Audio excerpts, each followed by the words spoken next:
নমস্কার, রাধে রাধে সবাইকে। আমি পৌশালী। পৌষ সানশাইনের আবারও নতুন একটা ব্লগে আপনাদের সবাইকে জানাই অনেক স্বাগত। আশা করি আপনারা যে যেখান থেকে আমার ভিডিওটি দেখছেন সবাই খুব ভালো আছেন আর সুস্থ আছেন। আজকে সুন্দর একটা ঝলমলে সকালে আপনাদের সবাইকে স্বাগত জানাই। আজকে কিন্তু খুবই খুশির একটা দিন। এতদিন ধরে আমি যা কিছু করেছি আমার বাড়িতে, নতুন কিছু করা বা পুরনো কিছুকে নতুনভাবে ফুটিয়ে তোলা, সব কিছু কিন্তু এই একটা কারণের জন্য করেছি, যেটা একটু পরেই আপনাদের সাথে আমি শেয়ার করছি। আজ থেকে বেশ কয়েকটা ভিডিওতে আপনারা কিন্তু আমার সাথে আমার বাড়ির নতুন কয়েকটা সদস্যকে দেখতে পাবেন। তো এখানে কিন্তু সকালবেলা আমি চলে এসেছি রান্নাঘরে। কালকে রাত্রেবেলা একটু জোয়ান আর মৌরিকে ভিজিয়ে রেখেছিলাম, তো সেটা একটুখানি ফুটিয়ে নিচ্ছি। আর এদিকে কিন্তু ব্রেকফাস্টের প্রিপারেশনটা করছি। আজকে ব্রেকফাস্টে আমি একটু সুজি আর ছোলা সেদ্ধ দিয়ে একটু চিলা মতো বানাবো। তো এখানটায় সুজি নিয়েছি, তার সাথে একটুখানি টক দই নিয়ে নিচ্ছি। আর আগে থেকেই না আমি ছোলাকে সেদ্ধ করে রেখেছিলাম, সেটা এর মধ্যে দিয়ে দেবো। 1 বাটি মতো ছোলা সেদ্ধ ছিল আর কি। তো প্রথমে কিন্তু আমি সুজি আর দইটাকে ভালোভাবে গ্রাইন্ড করে নিচ্ছি, তারপরে আমি এর মধ্যে ছোলা সেদ্ধ দেবো। এটা কিন্তু ভীষণই হেলদি একটা ব্রেকফাস্টের অপশান বলতে পারেন। যারা আপনারা ডায়েট করছেন বা ওয়েট লস জার্নিতে রয়েছেন তারা কিন্তু অনায়াসে এটা বানিয়ে খেতে পারেন। বানাতে কিন্তু অল্প সময় লাগে আর খুব সহজেই বানানো যায় আর কি। তো এরকমভাবে আমি একটা পাতলা ব্যাটার তৈরি করে নিয়েছি। এবারে এর মধ্যে আমি প্রয়োজন মতো একটুখানি লবণ দিয়ে এটাকে আমি ধোসার মতো বানিয়ে নেব। তার আগেই কিন্তু আমি মিক্সিটাকে ভালো করে মুছে রেখে দিলাম। যখনই মিক্সি ইউজ করি না, সাথে সাথে যদি মিক্সিটাকে মুছে ফেলা যায় তাহলে কিন্তু মিক্সিটা সবসময় পরিষ্কার থাকে। তা না হলে খাওয়া দাওয়ারের টুকরোগুলো যখন ওই মিক্সির ভেতরে ঢুকে যায় না, আর আমরা যদি 2-4 দিন পরে ওটা ক্লিন করব বলে ভাবি, করতেও সময় লাগে আর তখন কিন্তু অনেক বেশি নোংরা হয়ে যায় আর কি। হকিংসের এই তাওয়াটা না আমি বেশ কয়েক মাস আগে নিয়েছিলাম। যখন নিয়েছিলাম আপনাদের সাথে শেয়ার তো করেইছিলাম, তবে জানি না আমার ভুল না আমার অযত্নের কারণে তাওয়াটার এরকম অবস্থা হলো। তাওয়ার ওপরে কোটিংটা না ধীরে ধীরে নষ্ট হয়ে যাচ্ছে। জানি না এটা কি কারণে হয়েছে, তো আপনাদের জানা থাকলে অবশ্যই জানাবেন। এখন যার সাথে আপনাদেরকে পরিচয় করাচ্ছি তার ছোট্ট ছোট্ট পা দেখে নিশ্চয়ই বুঝতে পারছেন একদম খুদে একজন আমার বাড়ির সদস্য। তো এই সদস্যের জন্যই কিন্তু আমার বাড়িতে এত তোড়ঝোড় করেছিলাম এতদিন। এত দিন পরে আমি এই ছোট্ট মাম্মাটার সাথে দেখা করছি। আমার কাছে খুবই আনন্দের একটা দিন। যখন থেকে শুনেছি না ওরা আমার বাড়ি আসবে, তবে থেকেই মনের মধ্যে অনেক আশা বা অনেক খুশি ছিল বলতে পারেন। তো আমি প্রত্যেকটা মুহূর্ত ভেবে গিয়েছি যে ওদেরকে আমি কিভাবে রাখবো, কিভাবে যত্ন করব। তো এখন তো রান্না বান্নাতে একদমই মন বসতে চায় না। সবসময় মনে হয় ওর কাছে যাই, একটুখানি গিয়ে বসি। আমার মেয়ে যখন ছোট ছিল না, তখন এই রকম বয়স থেকেই না ওকে নিয়ে আমি বাড়ির সমস্ত কাজবাজ করতাম। আর সেই সময় আমার এই সংসারটা এতটুকুও সাজানো ছিল না, খুব এলোমেলো ছিল। তো সব কিছু মিলিয়ে কিন্তু মেয়েকে নিয়ে কাটানো ছোটোবেলাটা অনেক বেশি স্ট্রেসফুল ছিল। হয়তো আমার এই বক্তব্যটা অনেকের কাছেই অফেন্সিভ লাগতে পারে, তবে সত্যি কথা বলতে কি আমার পেরেন্টিং জার্নিটা কিন্তু খুব একটা বেশি সোজা ছিল না, অনেকটাই কঠিন। এখনও অবধি সেই পেরেন্টিং জার্নিতে লড়াই করে যাচ্ছি। তো মায়ের কাছে যে কয়েকটা দিন ছিলাম সেই কয়েকটা দিন কিন্তু অনেক নিশ্চিন্তে ছিলাম। তবে এখানে ফেরার পরে ছোট বাচ্চা, তার সাথে সংসারে কাজকর্ম সব কিছু মিলিয়ে মিশিয়ে প্রথমটা আমি অনেকটা হজবরলভাবে কাটিয়েছি। তো এখন এই ছোট্ট পুচকেটাকে পেয়ে মনে হয় যে আমি আমার মেয়ের ছোটোবেলাটা ফিরে পেয়েছি আর কি। ওকে আমি যতটা সম্ভব যত্ন করে ভালোবেসে আমার কাছে রাখার চেষ্টা করেছি। আর তার আগে বলে দিই, এই ছোট্ট পুচকেটাকে আমার বোনের ছোট্ট একটা বেবি, ওর বয়স এখন সবে 3 মাস। তো ওকে আমি অনেক বেশি যত্ন করে রাখার চেষ্টা করছি। তার সাথে নতুন মা যেহেতু রয়েছে, আর আমি যেহেতু সদ্য আমার মাতৃত্বের জার্নিটা পেরিয়ে এসেছি না, আমি জানি নতুন মায়েদেরকে কীরকমভাবে যত্ন করতে হয়। হ্যাঁ, তবে এটা বলতে পারছি না যে আমি আমার বোনকে ঠিকঠাকভাবে যত্ন করে রাখতে পারবো কি না। তবে আমি আমার সাধ্য অনুযায়ী চেষ্টা করব যেই জিনিসগুলোতে আমি আমার জার্নিতে কষ্ট পেয়েছি সেই জিনিসগুলোতে যেন ওকে কখনো কষ্ট পেতে না হয়। ওকে আমি যথাসম্ভব ভালো রাখার চেষ্টা করছি। তো যাই হোক, কাজের ফাঁকে ফাঁকে ওকেও টুকটাক করে নিচ্ছিলাম, ওর সাথে একটু খেলছিলাম, কথা বলছিলাম। তো সব কিছু মিলিয়ে আমার বাড়ির পরিবেশটা এখন খুবই পজিটিভ রয়েছে। আমরা এখন সবাই খুব এনজয় করে দিনগুলো কাটাচ্ছি আর কি। তো দেখুন বেডটার অবস্থা কিন্তু খুব এলোমেলো হয়ে রয়েছে। ছোট বেবি বাড়িতে থাকলে না বেডের অবস্থা এরকমই হয়ে থাকে। তো আমি সকালবেলা উঠে ওর বেডটা একটুখানি গুছিয়ে দেবো। মায়ের কাছে যখন থাকতাম মা আমাকে ঠিক এরকমভাবেই যত্ন করতো। তো আমার কাছে আমার বোন এসেছে, আমার বোন আমার সন্তান সময় বলতে পারেন। তো আমি চেষ্টা করছি ওকে ঠিক সেরকমভাবেই রাখার জন্য, যাতে ওর কোনো রকম কোনো সমস্যা না হয় আর কি। আমার বোনের সাথে আমার দেখা প্রায় 1.5 বছর থেকে 2 বছর পরে। আর আমার ছোট্ট বাবুটার সাথে দেখা হচ্ছে এই প্রথমবার। বোন যখন প্রথম প্রেগনেন্ট হয়, প্রথম যখন সেই খবরটা জানতে পারি, সেটা আমাদের কাছে খুবই আনন্দের একটা বিষয় ছিল। তবে এটাও দুঃখ ছিল, বোনকে না কোনো দিন সাথ দিতে পেরেছি, না কখনো ওর প্রেগনেন্সিতে ওর কাছে থাকতে পেরেছি। এটা আমার কাছে অনেক বড় একটা আক্ষেপের বিষয় ছিল। যদিও এটা কখনো কারোর সাথে শেয়ার করিনি, তবে আমার কাছে অনেক আক্ষেপের একটা বিষয় ছিল যে আমার ছোট্ট বোনটি প্রেগনেন্ট হলো, আমি ওর কাছে কোনোভাবেই প্রেজেন্ট থাকতে পারলাম না। তো যখন আমি প্রথমবার শুনেছিলাম, তো আমি ঈশ্বরের কাছে অনেক ধন্যবাদ জানিয়েছি যে ঈশ্বর আমাকে এই সুযোগটুকু করে দিয়েছে। আমার কাছে এদের সেবা করা মানে আমার মনে হয়েছে আমি আমার কৃষ্ণের সেবা করেছি। এটা আমার কাছে অনেক বড় একটা ব্যাপার। হয়তো অনেকেই আমার এই বক্তব্যটিকে জাজ করতে পারেন, তবে বিশ্বাস করুন আমার মনে না ঠিক এই অনুভূতিটাই কাজ করছিল। তাই ভাবলাম আজকে ভিডিওর মাধ্যমে শেয়ার করে রাখি, যদি কখনো এই অনুভূতিটা আমার ভেতর থেকে চলে যায়, আমি আবার এই ভিডিওটা শুনলে আমার এই দিনের অনুভূতিগুলোকে মনে করতে পারবো। আসলে পাস্ট কিন্তু সবসময় একটা মেমোরি হয়। তো আমি যখন আমার এই সুন্দর মুহূর্তগুলোকে সুন্দরভাবে ক্যামেরাবন্দি করে রাখছি, তাহলে আমার এই মুহূর্তে চলা চিন্তাভাবনা বা আমার মানসিকতাগুলোকে কেন ক্যামেরাবন্দি করে রাখতে পারি না। তাই হয়তো কথার মাধ্যমে আপনাদের সাথে এই কথাগুলো শেয়ার করলাম। তা না হলে হয়তো আমার মনের ভেতরেই থেকে যেত।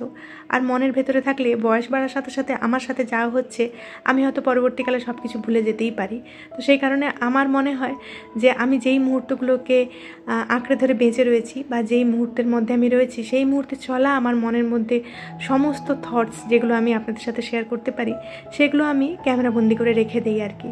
তো সেই কারণে আপনাদের সাথে শেয়ার করা।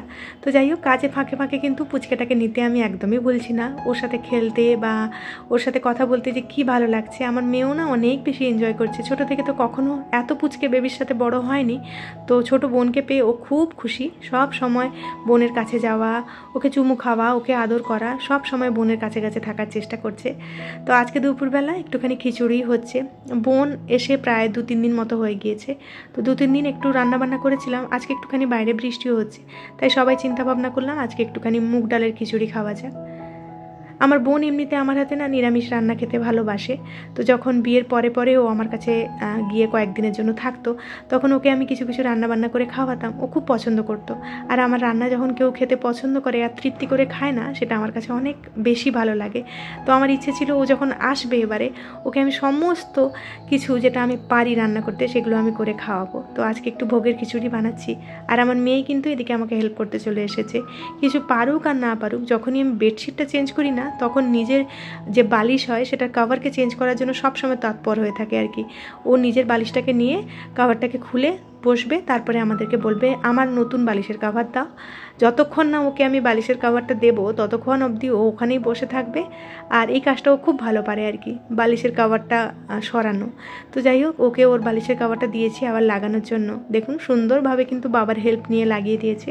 আর আমি এদিকে বেডটাকে গুছিয়ে চলে এসেছি আটা মাখানোর জন্য। হাজব্যান্ডের আজকে ডিউটি রয়েছে, সেই কারণে ওর জন্য একটু টিফিন, রাতের ডিনার বানিয়ে দিতে হবে। আটাটা মাখিয়ে নিচ্ছি। বোন ওদিকে বলছে আজকে একটুখানি রুটিও বেলে দেবে। যেহেতু ও ছোটো বেবি রয়েছে, তো সবসময় তো বাচ্চার কাছে থাকতে হয়। ও কিন্তু আমাকে যথাসম্ভব হেল্প করার চেষ্টা করছে। তো যেহেতু আমি এত দিন পরে ছোট্ট একটা বাবুকে নিয়ে সংসারে রয়েছি, এখন আমার নতুন সংসারই বলা চলে, আমি একটুখানি প্রথম হ্যাপাজার্ট হচ্ছিলাম যে কিভাবে সংসারটা সামলাবো। তো ধীরে ধীরে কিন্তু আমি সব কিছুর সাথে অভ্যস্ত হয়ে গিয়েছি। এখন আমি সব কিছু রুটিন মাফিকই করি। তো এর মধ্যে কি হচ্ছে বলুন তো, আমি ছোটো বাবুটাকে যতটা সময় দিতে পারতাম ততটা হয়তো সময় দিয়ে উঠতে পারছি না। তো যাই হোক, এদিকে মশলাটা কষিয়ে নিয়েছি। চাল আর ডালটা যে আগে থেকে সেদ্ধ করে রেখেছিলাম সেটা এর মধ্যে দিয়ে দিলাম। তো একটা কড়াইতে দেওয়ার পরে দেখলাম যে একটা কড়াইতে একদমই হবে না, সেই কারণে দুটো কড়াইতেই আমি কিন্তু গরম জল দিয়ে ফুটতে বসিয়ে দিয়েছি। মেয়েকে নিয়ে যখন প্রথমবার এখানে এসেছিলাম, আমার মা এই ছোট্ট যে স্নান করার জায়গাটা, এটাকে কি বলে, গামলা বলে মনে হয়, তো এটা আমাকে দিয়েছিল আর কি। আমি না মাঝে মধ্যে এই সমস্ত নামগুলো ভুলে যাই। আসলে মেয়ে হওয়ার পর থেকে না আমি অনেক কিছু জিনিস অনেক তাড়াতাড়ি ভুলে যাই। বলতে পারেন আমি এক ধরনের ভোলা রোগী হয়ে গিয়েছি। আমার বাবা তো আমাকে দেখলে মাঝে মধ্যে বলে, বয়স বাড়ার সাথে সাথে যদি এগুলো বাড়তে থাকে তাহলে কিন্তু শেষ বয়সে গিয়ে সত্যিই আমার এরকম ধরনের কিছু অসুখ করতে পারে, যে আমি সব কিছুই হয়তো ভুলে যাচ্ছি। ওগুলোকে মনে হয় ডিমেনশিয়া বা কিছু একটা অসুখ বলে। তো যাই হোক, আমার সাথে কি হবে সেটা তো ভবিষ্যতই বলবে। তো এদিকে কিন্তু আমি ছোট্ট বাবুটার জন্য গরম জল রেডি করে নিয়েছি। আর এদিকে ওকে স্নান করাতে নিয়ে যাব। অনেক দিন পরে ছোটো বাবুকে স্নান করাচ্ছি, তো একটু ভয় ভয় তো লাগছিলই। তাই বোনকে বললাম তুই এখানটায় আয়, তো আমি ওকে স্নান করিয়ে দিচ্ছি, তারপরে বাদবাকিটা তুই করিস আর কি। তো আমি চেষ্টা করছি ওকে যতটা সম্ভব ফ্রি রাখা যায়। আসলে আমিও যখন নতুন নতুন মা হয়েছিলাম না, তখন আমি ভাবতাম যে যদি বাচ্চার কাছে একটু বেশি সময় কাটাতে পারতাম, বাচ্চার যে বাদবাকি কাজ সেগুলো যদি আমাকে কেউ হেল্প করতো তাহলে হয়তো অনেক বেশি ভালো হতো। মায়ের কাছে যতদিন ছিলাম ততদিন তো রানীর মতো ছিলাম। সেই সময় তো বাচ্চার কোনো কাজেই আমাকে হাত দিতে হতো না, সমস্ত কাজে মা হেল্প করতো। তারপরে যখন নিজের সংসারে এলাম তখন আর কে হেল্প করে, তখন সমস্ত কিছু নিজেকে করতে হতো। সেই কারণেই বুঝি না এখন এত কিছু জিনিস একা একা সামলাতে পারি। জানি না কতটুকু পারি, তবে চেষ্টা করি আর কি, মনের জোরটুকু ভগবান আমাকে দিয়েছে। তো এদিকে বাবুকে স্নান করিয়ে আসার পরে আমি দেখলাম যে আমি খিচুড়ির মধ্যে সবজি দিতে একদম ভুলে গিয়েছি, মানে একদমই ভুলে গিয়েছি। ফ্রিজের মধ্যে সমস্ত সবজি ছিল, সকাল থেকে ভেবেই রেখেছি সবজি দেব, তবে ওই যে ছোটো বাবুকে নিয়ে আনন্দে রান্না করতে করতে সব কিছু ভুলে গিয়েছি আর কি। তো এদিকে আমি সবজিটাকে আলাদা করে ভেজে আবার খিচুড়ির মধ্যে মিশিয়েছি। আলুটাকে আগে থেকে সেদ্ধ করে রেখেছিলাম আলুর দম বানাবো বলে, আগে একটু তেলের মধ্যে ভাজাভুজি করে নিয়েছি। তারপরে এই যে একটু গোটা গরম মশলা, তেজপাতা, শুকনো লঙ্কা, টমেটো, আদা আর একটু কাজু বাটা দিয়ে একটা পেস্ট বানিয়েছিলাম। তো এটার মধ্যে মশলা মিশিয়ে এটাকে কষিয়ে নেব, তারপরে আমি সেদ্ধ করে রাখা আলুগুলো দেবো। আর এটা হচ্ছে সোয়া গ্র্যানিউলস, এটা দিয়ে একবার আমি টিক্কি বানিয়েছিলাম না, যেটা আপনাদের সাথে শেয়ার করেছিলাম। তো সেই টিক্কিগুলোকে আজকে ভাজতে গিয়ে দেখি একদমই ওটা শেপ নেই আর কি, শেপগুলো নষ্ট হয়ে গিয়েছে। তো সেই কারণে ভাবলাম এটাকে একদম গ্রাইন্ড করে ভেজে নিই, এটা দিয়ে আমি একটুখানি রোল বানিয়ে দেবো হাজব্যান্ডের জন্য। আর এদিকে আমি রুটিগুলো ঝটপট করে নিচ্ছি। ছোটো বাবু ঘুমিয়ে গিয়েছে আর আমার মেয়ে ওর বাবার কাছে রয়েছে, সেই জন্য দুই বোনে সুন্দরভাবে শান্তি মনে এদিকে কাজবাজগুলো সারছি আর কি। আমার বোন আবার না রুটি করতে খুব ভালোবাসে আর রুটিও ভালো করতে পারে।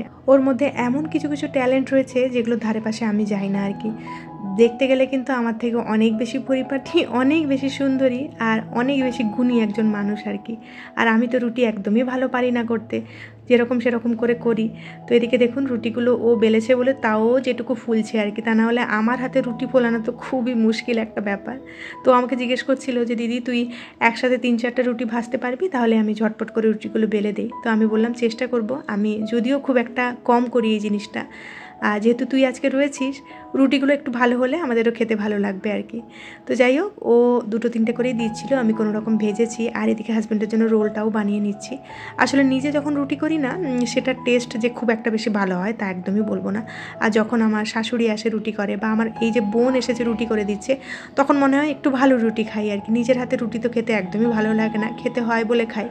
আর যখন এরা আসে না তখন মনে হয় একটু শান্তভাবে সুন্দর করে রুটি করি, তাতে রুটির যে আসল স্বাদটা সেটা আমি পাবো আর কি। জানি না কবে নিজে ভালো রুটি বানাতে পারবো। তো এদিকে দেখুন আমি রোলটাও বানিয়ে নিয়েছি, রুটির মধ্যে একটুখানি মেয়োনিজ আর সস লাগিয়ে নিয়েছি, তারপরে এর মধ্যে আমি সোয়া গ্র্যানিউলসগুলো দিয়েছি। তারপরে এটাকে আমি সুন্দরভাবে রোল করে নিয়েছি আর মাঝখান থেকে কেটে ওর টিফিন বক্সে ভরে দিলাম। আর এখানটায় কয়েকটা জিলিপি ছিল, সেটাকে আমি দিয়ে দিয়েছি হাজব্যান্ডের টিফিন বক্সে।